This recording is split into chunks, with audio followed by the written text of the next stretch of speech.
Hi, welcome back to the new podcast. So guys, hari ini kita akan bahas tentang Pancasila sebagai ideologi negara nih. Nah, kita ketemu lagi untuk bahas tentang Pancasila.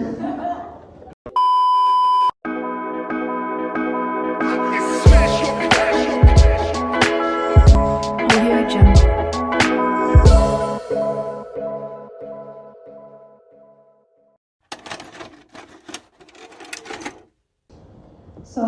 Hi guys, welcome back to new podcast. Ketemu lagi sama aku, Aurelia Miria Stefani. Aku dari Hubungan Internasional Plus Internasional. Nah, di sini aku kedatangan kakak yang bakal bantuin kita membahas tentang Pancasila sebagai ideologi negara nih. Nah, di sini ada kakak-kakak dari jurusan Ilmu Komunikasi sama Sosiologi. Nah, mungkin sebelum kita mulai bahas-bahas tentang Pancasila sebagai ideologi negara dalam bentuk perfilman, mungkin kita kenalan dulu masih sama kakak yang ada di sini. Kita mulai dulu. Kakak boleh nggak sih kita kenalan dulu? Kakak sebutin nama kakak dan jurusan kakak. Halo, sebelumnya perkenalkan nama saya Muhammad Rafi Noval dari jurusan Ilmu Komunikasi. Perkenalkan nama aku Albert Nevan dari jurusan Ilmu Komunikasi angkatan 2023. Aku Kristal Pena Cuba, aku dari Sosio 23. Perkenalkan, aku Aida Hairunisa dari Sosiologi 23. Oke, makasih kakak udah mau kenalan. Oke, sebelum aku mulai tanya-tanya sama kakak, aku bakal jelasin secara singkat tentang Pancasila sebagai ideologi negara. Pancasila merupakan ideologi bangsa Indonesia yang menjadi pedoman bagi masyarakat Indonesia dalam mencapai cita-citanya. Ini adalah seperangkat prinsip dasar yang menjadi landasan sistem ketatanegaraan Indonesia dengan cara hidup bermasyarakat. Kata Pancasila berasal dari bahasa Sanskerta yang berarti 5 asas. 5 sila Pancasila adalah 1. Ketuhanan Yang Maha Esa, 2. Kemanusiaan yang adil dan beradab, 3. Persatuan Indonesia, 4. Demokrasi berpedoman pada kebijaksanaan batin dan kedaulatan suara yang timbul dari permusyawaratan para wakil. Yang terakhir, keadilan sosial bagi seluruh rakyat Indonesia. Nah, Pancasila itu berfungsi sebagai ketentuan pemersatu masyarakat Indonesia yang beragam dan memberikan kerangka bagi pembangunan politik, sosial, dan ekonomi negara. Hal ini juga sebagai sarana menjadi identitas nasional dan memajukan persatuan nasional. Pancasila sebagai sebuah ideologi penting bagi Indonesia karena memberi seperangkat nilai dan keyakinan bersama yang dapat digunakan untuk memandu pembangunan dan kemajuan negara. Nah, itu tadi penjelasan singkat dari aku tentang Pancasila sebagai ideologi negara. Nah, sekarang di podcast ini kita akan bahas Pancasila sebagai ideologi negara dalam bentuk dunia perfilman. Nah, di sini aku bakal tanya-tanya sama kakak di sini, dan aku ucapin makasih banget kakak mau banget bantuin kita buat tahu tentang Pancasila sebagai ideologi negara dalam dunia perfilman. Oke, hai kakak, kayak udah lama ya nggak ketemu ya, halo. Oke kak, aku kepo nih, kita bakal bahas film apa aja sih yang bakal kita bahas buat Pancasila sebagai ideologi ini. Dan kalau boleh tahu juga, aku mau dong dijelasin secara singkat tentang film ini biar kita para penonton di podcast biar lebih paham dan tahu. Boleh kita mulai kak? Oke, jadi film yang bakal kita bahas ini yang pertama itu ada film The Platform namanya. Nah, jadi film The Platform ini adalah film berbahasa Spanyol yang bertemakan horror thriller yang berlatar di masa depan. Nah, kisahnya bercerita tentang kehidupan di dalam sistem penjara vertikal yang dikenal sebagai The Hole yang terdiri atas banyak lantai. Setiap lantai, 2 narapidana secara acak ditetapkan di dalam lantai-lantai tersebut untuk bertahan hidup selama sebulan ke depan dengan makanan yang diturunkan dari tengah-tengah lantai tersebut. Nah, Makanan tersebut diturunkan dari lantai ke lantai dengan waktu yang terbatas sebelum makanan tersebut kembali melanjutkan perjalanannya. Tiap narapidana itu harus dapat memanfaatkan waktunya dengan baik gitu loh sebelum makanan tersebut melanjutkan perjalanannya ke lantai yang lebih bawah lagi. Nah, fenomena yang terjadi di dalam film ini menyinggung salah satu konflik sosial, yaitu kesenjangan sosial, di mana orang-orang yang berada di lantai atas itu bisa mendapatkan makanan yang enak, nikmat, dan bervariasi, sementara orang-orang yang semakin di lantai bawah itu dapat mendapatkan makanan yang kotor, menjijikan, atau bahkan tidak mendapatkan makanan sama sekali. Nah, ini juga diperkuat dengan kalimat pada awal film ya, kalimat pembuka di awal film tersebut yang mana menyatakan bahwa hanya ada 3 jenis manusia di dunia ini. Yang pertama itu mereka yang di atas, mereka yang di bawah, dan mereka yang jatuh.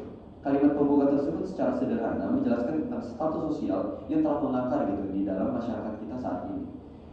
Mereka yang berada di strata sosial yang tinggi bisa diinterpretasikan sebagai golongan yang memiliki segalanya. Sementara mereka yang hidup di dalam strata sosial yang rendah itu mereka yang tidak memiliki segalanya dan semuanya itu ditentukan oleh keputusan dari strata yang tinggi. Nah, konflik sosial itu kemudian disimpulkan melalui makanan yang turun dari lantai ke lantai. Orang-orang yang berada di lantai atas tentu akan mendapatkan hak istimewa untuk bisa menikmati makanan lezat tersebut. Sementara itu, orang-orang yang berada di lantai bawah harus menahan kelaparan karena makanan sudah habis, bahkan harus menyantap hidangan yang sudah kotor, menjijikan ataupun bau, seperti yang tadi sudah saya jelaskan. Nah, hal tersebut menimbulkan adanya ketidakadilan dong pada lantai yang lebih bawah. Ini menciptakan sistem hierarki di mana narapidana yang berada di lantai atas bisa makan sepuasnya, sementara narapidana yang berada di lantai bawah itu menderita kelaparan dan keputusasaan bahkan dapat berujung ke kematian gitu.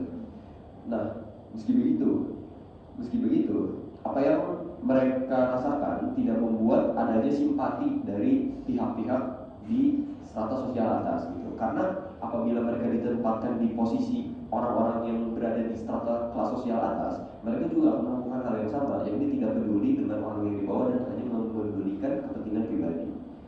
Apabila ditelah dengan teliti ya, film ini tuh menekankan atau menyinggung salah satu ideologi yang ada di dunia ini, yakni kapitalisme, di mana sumber daya dan kekayaan seringkali terkonsentrasi di tangan pihak yang lebih tinggi. Nah, sementara banyak orang lain nih yang berjuang mati-matian untuk memenuhi kebutuhan dasar mereka. Dalam kapitalisme, ketidaksetaraan ekonomi dapat menjadi masalah yang signifikan dengan kelompok yang atas menguasai pasar perekonomian dan bagaimana roda kehidupan di dalam wilayah atau negara tersebut, sementara yang di rendah atau kelas sosial rendah itu hanya bisa istilahnya manut-manut aja gitu terhadap keputusan yang sudah ditetapkan. Nah, film ini tuh memunculkan pertanyaan tentang moralitas dan dampak dari sistem seperti ini. Apakah pemberian kekayaan yang lebih merata adalah suatu keharusan, atau apakah sistem yang memungkinkan ketidaksetaraan semacam itu dapat tetap ada? Beberapa penonton menganggap film ini sebagai kritik terhadap kelanjutan kapitalisme yang tidak diatur dengan baik atau seringkali bisa kita sebut sebagai kapitalisme ekstrim. Itu film The Platform. Oke, kita masih ada satu film lagi yang bakal dijelasin sama kakak dari sosiologi. Kita dengerin dulu ya. Oke, di sini aku bakal jelasin tentang film G30 SPKI. Jadi film G30 SPKI itu merupakan film dokumenter yang dibuat pada tahun 1984 oleh pemerintah Indonesia. Film ini tuh dibuat untuk kayak mengenang lagi kejadian pembantaian atau pemberontakan yang terjadi pada tanggal 30 September 1965, di mana di pemberontakan tersebut menewaskan 7 jenderal Indonesia dan beberapa TNI Angkatan Darat, Angkatan Laut, Menteri dari Kabinet. Nah, pemberontakan ini terjadi dilakukan oleh Partai Komunis Indonesia, yang dimana mereka menginginkan kekuasaan Indonesia gitu ya, kayak ingin memperebutkan kekuasaan Indonesia dan memulihkan pemerintah Soekarno pada saat itu.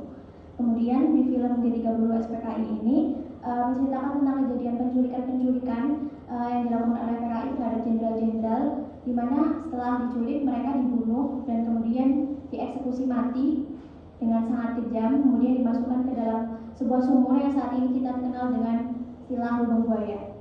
Nah, setelah itu mereka dimasukkan satu persatu, ditumpuk dari bawah ke atas gitu, terus kemudian dikubur dan sampai mereka ditemukan oleh ya, masyarakat sekitar, kemudian beberapa petugas yang disuruh untuk mencari para jenderal ini. Mungkin bisa dilanjutkan.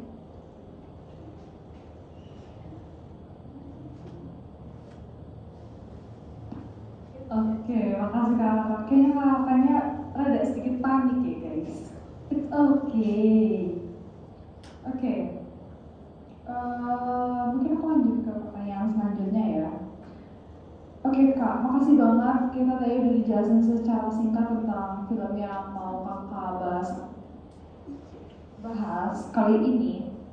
Aku mau tanya lagi nih kak, kenapa sih kakak mau ambil film ini buat sebagai contoh Pancasila sebagai ideologi negara? Kalau boleh tahu, mungkin kita mulai dari The Platform. Boleh nggak sih kak? No, maksudnya aku kan tanya, kenapa sih kakak mau ambil film ini sebagai contoh Pancasila sebagai ideologi negara? Film ini kenapa mau kakak ambil sebagai contohnya? Oke, kenapa saya pengen ngambil film ini sebagai contoh? Jadi kan seperti yang kita tahu Indonesia menerapkan sistem ideologi Pancasila ya. Nah, saya kenapa mengambil film ini itu karena saya ingin mendapatkan perspektif lain gitu dari ideologi yang terdapat di negara lain. Salah satunya kapitalisme dan bagaimana penerapan kapitalisme apabila diterapkan secara ekstrim seperti yang ada di film tersebut.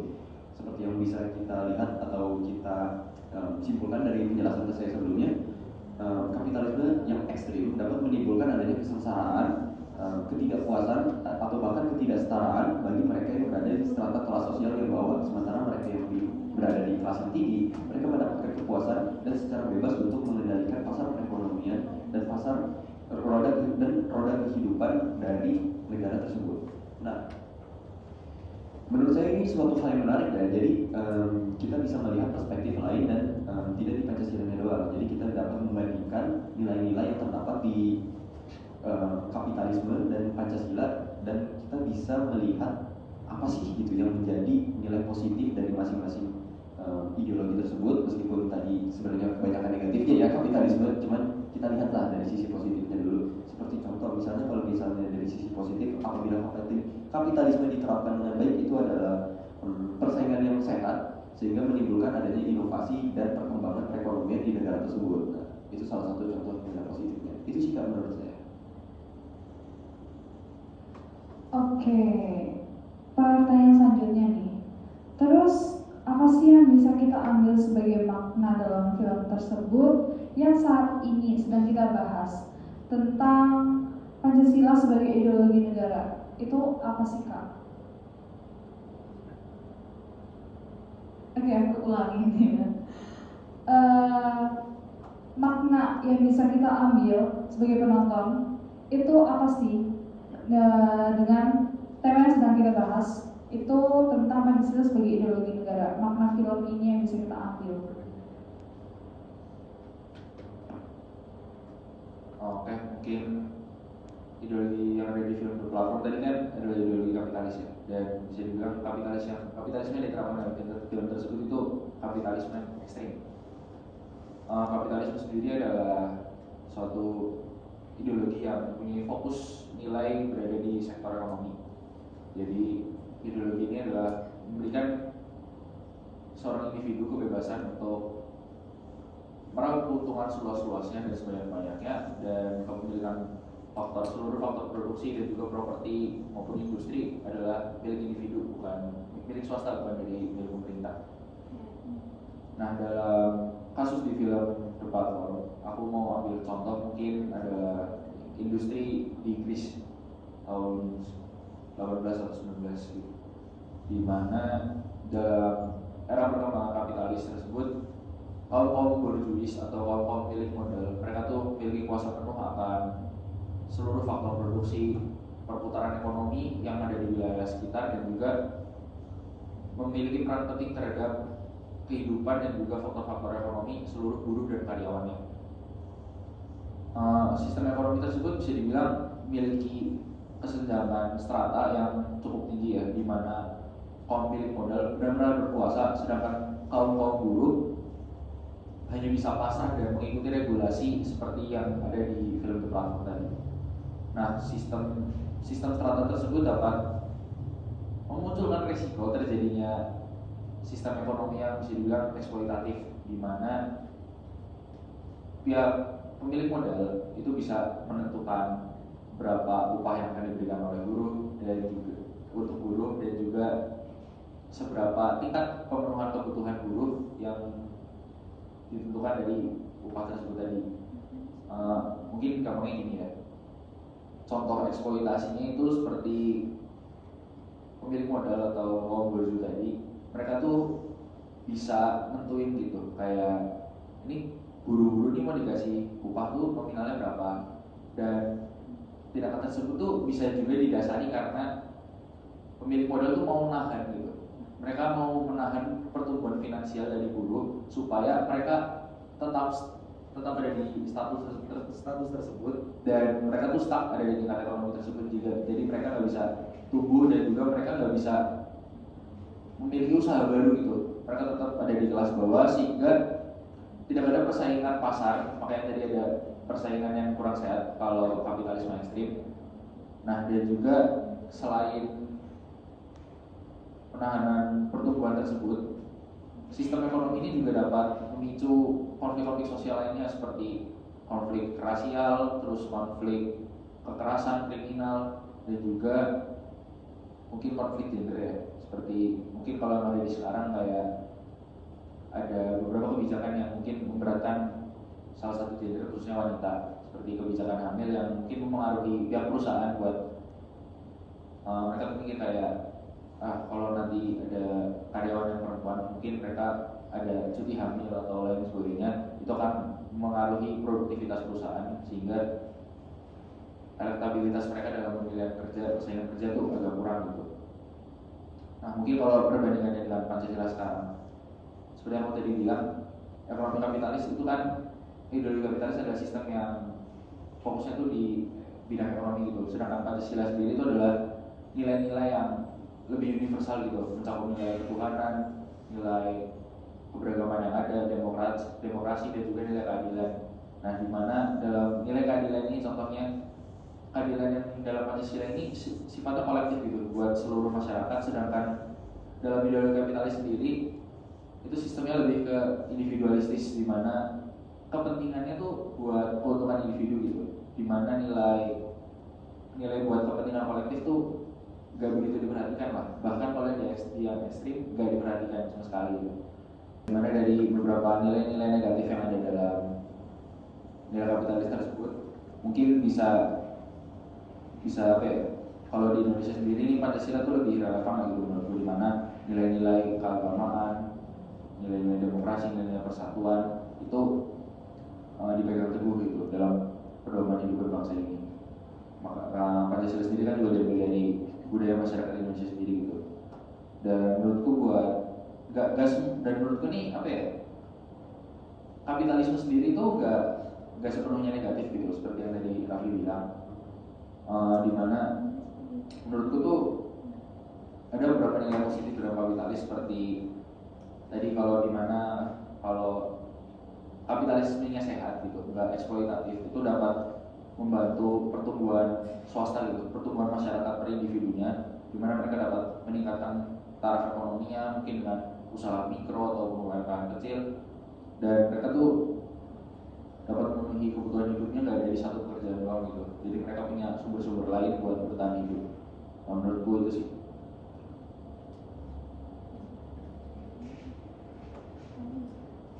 Oke, tadi kan itu dari film The Platform. Oke, kita lanjut lagi ke film G30 SPKI. Kak, aku mau tanya dong, kalau dari film G30 SPKI ini, kenapa sih kakak mau ambil film G30 SPKI ini sebagai contoh Pancasila sebagai ideologi negara, kalau boleh tahu?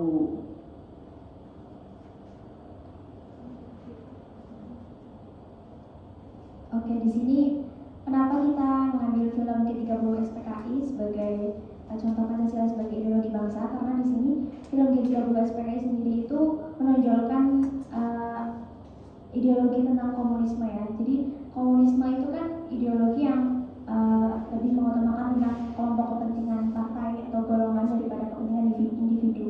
Dan di sini perbedaannya sangat jelas sekali dengan ideologi Pancasila, yang dimana ideologi Pancasila itu adalah ideologi yang mengakui keberagaman akan Indonesia itu beragam suku, budaya, bangsa, dan lain-lain gitu.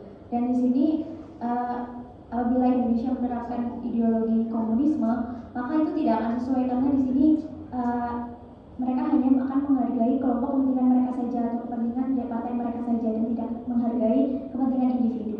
Kemudian di sini ideologi komunisme juga cenderung ideologi yang tidak menganut agama atau tidak bertuhan atau ateis, sedangkan di Indonesia sendiri itu merupakan negara yang memang terdiri dari beragam agama di Indonesia.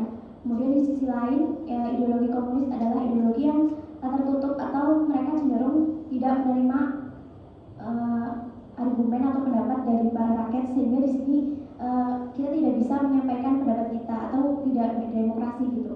Kalau Pancasila kan ideologinya itu demokrasi ya, jadi kita bisa menyampaikan usulan atau pendapat kita kepada pemerintah. Sedangkan di sini di ideologi komunis para individu tidak bisa menyampaikan gagasan atau pendapatnya sendiri. Ya betul sekali, seperti yang Aida bilang, kalau komunis itu ideologi yang mendasar pada suatu keyakinan bahwa manusia pada hakikatnya hanya hidup untuk makhluk sosial saja. Komunis memandang bahwa tidak adanya hak individu untuk membuat demokrasi individualis itu tidak ada. Yang ada hanya hak komunal. Etika dalam ideologi komunis mendasar pada kebaikan hanya demi keuntungan kelas masyarakat secara totalitas, demi kepentingan kelasnya, maka segala hal dapat dihalalkan dan dilakukan. Jadi komunis itu bisa dibilang ideologinya tuh untuk kepentingan kelas atas aja, tidak mempedulikan masyarakat lainnya. Itu sih. Oke, makasih Kak. Terus aku mau tanya nih Kak, makna apa sih yang bisa kita ambil dari film G30 SPKI ini yang berkaitan dengan tema yang sedang kita bahas tentang Pancasila sebagai ideologi negara? Kira-kira apa sih Kak makna yang bisa kita ambil dari film ini? Oke, jadi gini, maknanya itu G30 SPKI merupakan kayak peristiwa besar ya dalam sejarah Indonesia, di mana di sini merupakan peristiwa kekejaman pembantaian yang dilakukan oleh Partai Komunis Indonesia kepada jenderal-jenderal di Indonesia. Dan di sini maknanya adalah dengan peristiwa G30 SPKI ini kita dapat belajar dari pengalaman ini, sehingga bentuk-bentuk seperti pemberontakan, pembantaian, dan kekejaman lain yang dilakukan oleh Partai Komunis ini tidak terjadi atau terulang lagi di masa depan. Terus juga agar generasi muda kayak kita tuh bisa tahu gitu sejarah tentang komunis, perjuangan bangsa dari masa ke masa, bahwa bangsa ini dibangun dengan pengorbanan yang begitu besar dan para pahlawan generasi sebelumnya. Ini juga diharapkan bisa menghargai kemudian mewarisi dalam menjaga mengisi kemerdekaan dengan mengamalkan nilai-nilai secara konsekuen dalam kehidupan bernegara. Gitu. Oke, makasih Kak. Oke, mungkin aku bakal tanya tentang ideologi dalam film ini tuh apa sih yang menurut Kakak tuh sama dengan ideologi Pancasila? Kalau memang beda, mungkin boleh Kakak jelasin biar kita lebih paham beda ideologi dalam film tersebut dengan bedanya ideologi film tersebut dengan ideologi Pancasila. Mungkin boleh dijelasin? Oke, jadi seperti yang tadi gue bilang, kalau ideologi kapitalis sendiri ini adalah ideologi yang memiliki fokus di bidang ekonomi dan juga pertumbuhan ekonomi, ya dimana pertumbuhan ekonomi tersebut bukan hanya berasal dari pemerintah tetapi lebih difokuskan kepada per individu atau swasta. Sedangkan Pancasila sendiri menurut saya itu nilainya lebih universal, gak mencakup bidang ekonomi saja, tapi Pancasila itu adalah landasan dasar untuk kehidupan beragama di Indonesia, di mana Pancasila ini menjadi suatu alat yang mengharmonisasikan dan mempersatukan keberagaman yang ada di Indonesia agar dapat terus berjalan bersama, beriringan, dan juga nilai-nilai yang ada di Pancasila ini diharapkan dapat relevan dan juga dapat mengikuti pertumbuhan zaman dan juga merangkul seluruh nilai-nilai yang ada dalam kehidupan sosial masyarakat di Indonesia. Menurutku itu sih.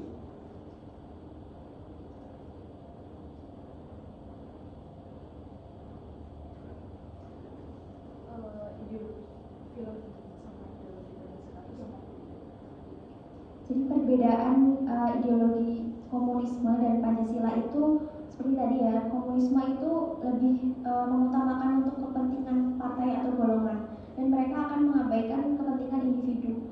Sehingga di sini sangat bertentangan dengan Pancasila yang demokratis, lebih mengutamakan tentang kepentingan bersama gitu ya, tidak mengunggulkan kepentingan golongan maupun individu. Terus yang kemudian yang bertentangan lagi adalah di Pancasila itu seperti kita lihat dalam sila pertama itu ada ketuhanan yang Maha Esa, di mana bangsa Indonesia itu terdiri dari beragam macam agama yang ada di Indonesia. Sedangkan untuk ideologi komunis itu cenderung mereka yang tidak percaya pada Tuhan atau ateis gitu. Terus kemudian dalam ideologi Pancasila ini mereka para rakyat mereka adalah hidup berdemokratis, yang artinya mereka bisa menyampaikan pendapat mereka dengan bebas kepada masyarakat, pemerintah dan lain-lain. Sedangkan di ideologi komunis ini mereka tidak akan bisa menyampaikan pendapat mereka kepada pemerintah, artinya mereka tidak bisa berpendapat dengan bebas gitu. Terus yang kemudian adalah pemerintah di komunisme ini mereka cenderung mementingkan tentang kepentingan uang, terus partai dan lain-lain. Sedangkan di ideologi tentang Pancasila ini mereka lebih mengutamakan tentang kesatuan dan keutuhan wilayah NKRI. Oke, pertanyaan terakhir nih Kak. Masih relevan nggak sih kalau Indonesia ini pakai ideologi Pancasila? Kalau boleh Kakak jelasin kenapa masih relevannya, dan kalau misal menurut Kakak enggak, itu kenapa juga? Terus kasih kita satu gambaran yang real atau nyata tentang apa yang ingin kita tahu tentang ideologi Pancasila itu.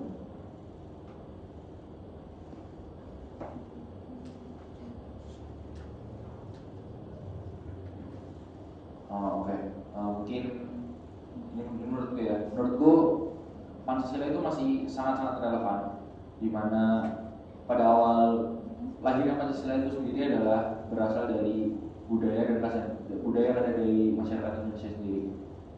Pancasila ini juga mencakup nilai-nilai yang diakui dan diterima oleh seluruh masyarakat Indonesia sekarang.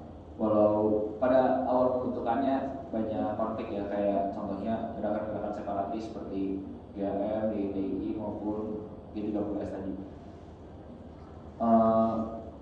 Mungkin nilai-nilai tersebut bisa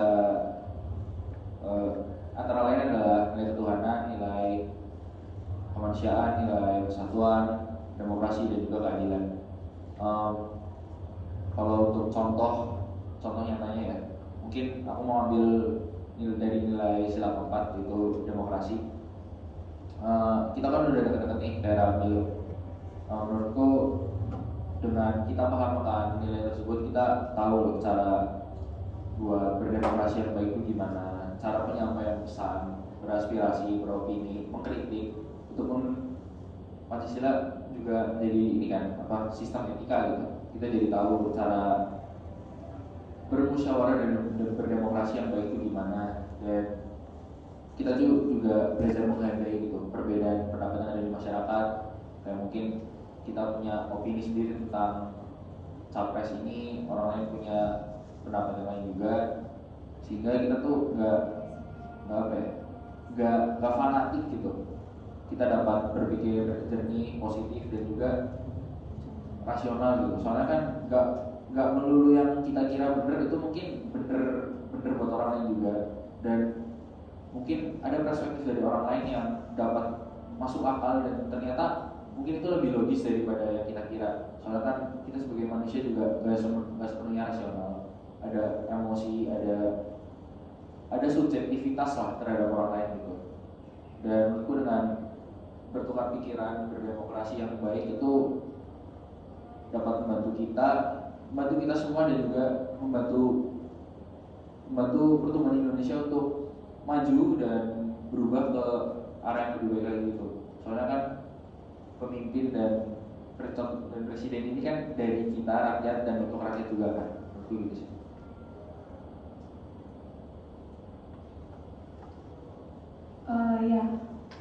Jawabannya itu masih relevan karena apa yang sudah tercantum pada Pancasila sudah cukup untuk menjadi pegangan kehidupan bangsa Indonesia. Sebab banyak anggapan bahwa Pancasila tidak relevan karena banyaknya kasus penyelewengan perilaku terhadap Pancasila. Dari kasus kecil hingga kasus terbesar. Banyak kasus penyelewengan tersebut membuat masyarakat Indonesia semakin lama semakin mengajari penyelewengan tersebut, kurangnya perasaan dan keyakinan terhadap Pancasila sebagai ideologi dan dasar negara menjadi penyebab memudarnya rasa relevansi Pancasila sebagai dasar negara. Padahal kesalahan dalam hal ini mengarah pada pelaku dan tokoh masyarakat. Kurangnya upaya penanaman perilaku Pancasila juga penanaman bahwa Pancasila merupakan ideologi sebagai bangsa negara. Upaya tersebut mestinya dapat dilakukan oleh pemerintah. Oke, mungkin contoh yang relevan seperti yang sekarang kita lihat di sini ada berita tentang Free Palestine gitu ya. Dan di sini kaitannya dengan ideologi Pancasila adalah tentang sila pertama yaitu ketuhanan, di mana kalau kita berpedoman pada Pancasila maka kita akan bertoleransi ya antar umat beragama. Yang artinya kita itu tidak harus beragama Islam untuk mendukung Palestina. Kita hanya cukup untuk menjadi manusia untuk mendukung dan memberi bantuan dan lain-lain. Oke, makasih banget kakak udah bantu aku dan penonton di podcast ini lebih paham lagi tentang Pancasila sebagai ideologi negara. Dan makasih juga buat teman-teman di podcast yang udah mau nonton tentang tema kali ini di podcast kita. Semoga aku bisa always sharing-sharing ke kalian tentang Pancasila. Dan sampai ketemu di lain waktu. Kata aku ucapin terima kasih buat kalian semua. Bye.